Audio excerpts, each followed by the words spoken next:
آج زبیر عمر صاحب نے نواز شریف صاحب سے ایک سوال کیا ہے کہ میاں صاحب آپ تو ہمیں سول بالادستی اور پارلیمنٹ سپریم ہونے کا درس دیتے تھے، آپ 26ویں ترمیم اور 27ویں ترمیم پر اپنا بیان جاری کر دیں، کوئی پریس کانفرنس کر کے اس کو ڈیفینڈ کر کے دکھائیں۔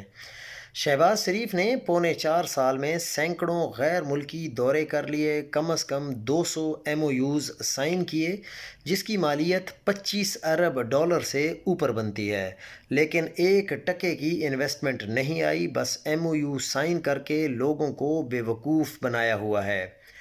فورن ڈائریکٹ انویسٹمنٹ کے بارے میں انہوں نے کہا کہ 1 ارب ڈالر مزید اس سال کم ہو گئی ہے۔ ملک میں 51 سال کی کم ترین فیڈرل ڈائریکٹ انویسٹمنٹ ہے۔ جی ڈی پی گروتھ 2% سے زائد نہیں ہوگی، جو پاکستان کی جو معیشت ہے اس کے لیے تباہ کن ہے۔